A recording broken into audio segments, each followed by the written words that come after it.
Like, what's the kind of differences in that what you hear about in the dating world between the two?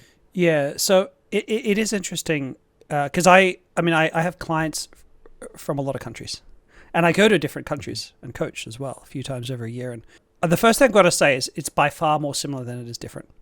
Unless you're talking about wildly different cultures, like if I were to go to India or if I were to go to Pakistan, or we got wildly different dating cultures. Okay, but Western countries, it's so similar. You do have differences. So in the United States, for example, there's a far stronger emphasis on education than in Australia.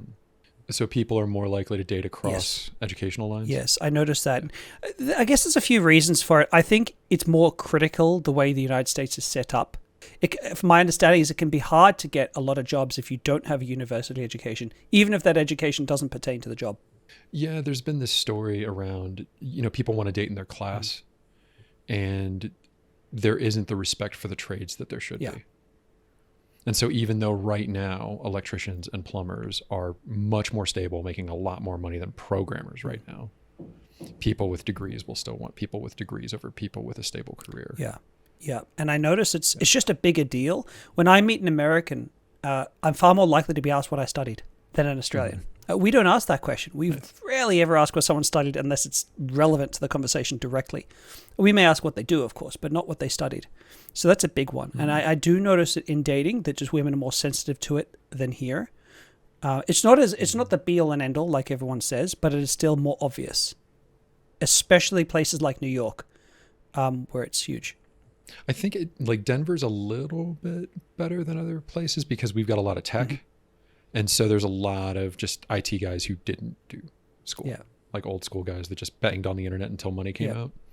And I think that helps. Plus the bonding out here is in the outdoors, right? Like everybody in Denver is paying for an incredibly high cost of living to be near the Rocky Mountains.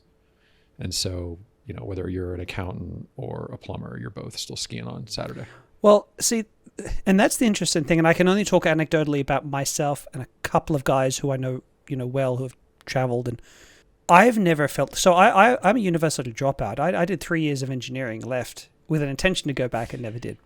I've never felt held back in dating or otherwise by my, lack of education. I constantly learning. You're not going to meet me and think that there's a lack of education. And I've noticed that seems to be a big one. A bit like for me with dating women, if I'm dating a woman who doesn't really seem to be worldly, like just not just, I don't mean a university education, but an education, constantly learning and has something to teach me and a curiosity about the world. And for me is more important than having a degree, but a degree is also a good heuristic for having that kind of a mind. I always like picking apart a little bit when you're working with a guy and helping him try to find his person, right? Guys are so fixated on the physical. And getting them to see hey, you really like to do this. This is a key pillar of your life. It's really important that who you find is at least comfortable with it. So if you're a big travel person, if you like seeing the world, you don't want somebody who just really wants to be in town with their family. And I don't think there's a moral failing on either end, but if you don't have those things in common, at some point it's going to start to fracture things. Yeah, I think that education, you know what? I think it's not education level. I think everyone just uses that as a heuristic. That's really what I was trying to get at, is I think a lot of it has to do with more how intellectually engaging you are as a human being.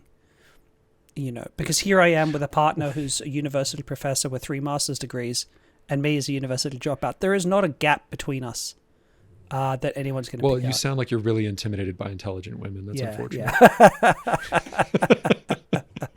But yes, I think that plays a large role. But in Australia, we're a lot more casual with that. We're a country that started as convicts, and so we also have the tall poppy syndrome a little bit, going on.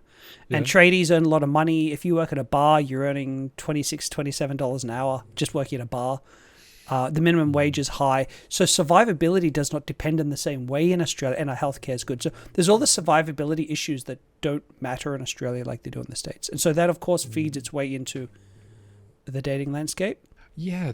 So here, when I'm working with younger guys, I've really got to fight to get them to break away a little bit from the provider role as their primary lever to date, Yep. because the resources are so required to live a good life here. So it sounds like the provider role is safe in Australia because of the social systems, because of the safety net, and just because people are actually paid for what they're doing, which is wonderful. What does that do then? Like, what are one of the key components that people really fixate on their checked boxes there? Yeah, I mean, men are. It's always money. It's always money. Still money? It's the big one. Okay. But now it's as well, of course, like body. So gym, all that kind of stuff. I mean, guys used to talk about, but the whole kind of looks maxing thing has gone through the roof. And not that there's anything wrong with taking care of yourself, but I think the why is often really critical. If you're trying to be attractive to pick up women, it's not the same as taking care of your body to be healthy and be in good shape for yourself. It's a very different mindset. Well, and I think it's finally starting to get into the overall group think of guys, but like what guys think women want to see is like this massive Dwayne Johnson, like cut up guy, and most of them, that's not what they want. The data doesn't match that. They want a healthy looking person, yeah. Right? Yeah, and so it's nice to see that easing off, but that body dysmorphia is still so huge. Well, what's interesting, I see it most strongly. It's that body dysmorphia is strongest in the men who are in the lonely end of the spectrum. So the men who aren't having success with women, they've got the strongest body dysmorphia. And I think because right now the way the political spectrum works, the kind of more red pill, highly conservative end of the dating advice market targets those men. And so that's the messages they're receiving. Whereas the guys I know who are doing well, like, okay, one of my coaches still goes to gym, works out. The other one, no. I mean, he's okay. He's not in great shape.